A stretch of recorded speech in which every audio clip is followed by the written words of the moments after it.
माध्यम सहर गुड़िक सर्वांगीण विकास लक्ष्य रखा जायछि। 5 वर्ष रे 6000 कोटी टंका व्यय बराद करी सहर भित्तिभूमि यथा रास्ता, ड्रेन, जलाशय आदि उन्नतीकरण करा जाउछि।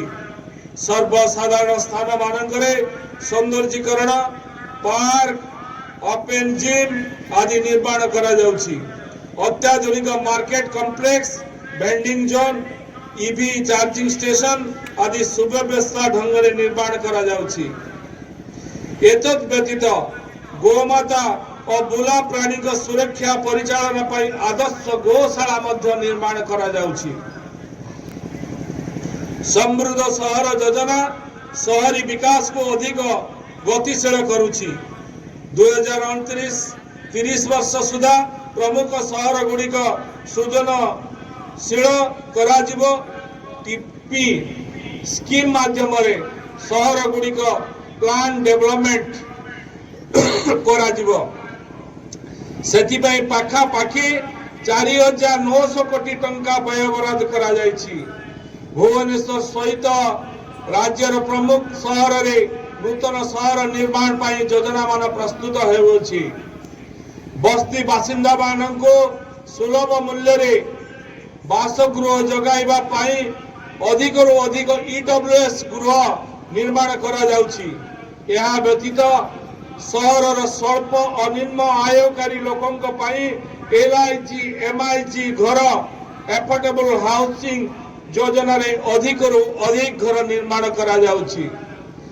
एही कार्य रे पौर संस्था डेवलपमेंट अथॉरिटी, ओडिशा राज्य हाउसिंग बोर्ड भली संस्था गुड़ी को कार्य रे नियोजित करा जायछि।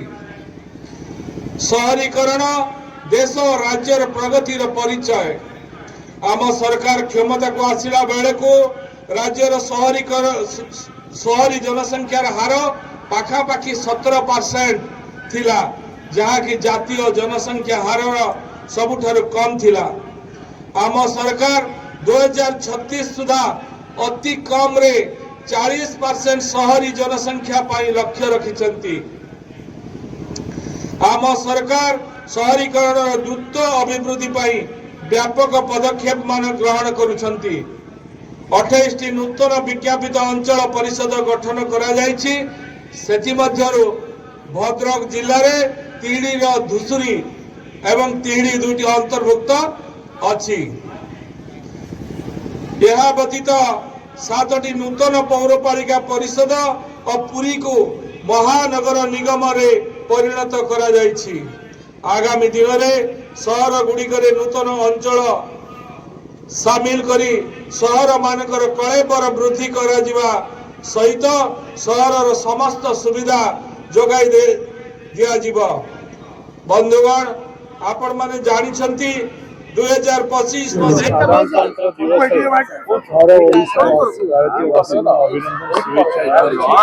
आज भद्रक माटी पवित्र माटी उपस्थित रही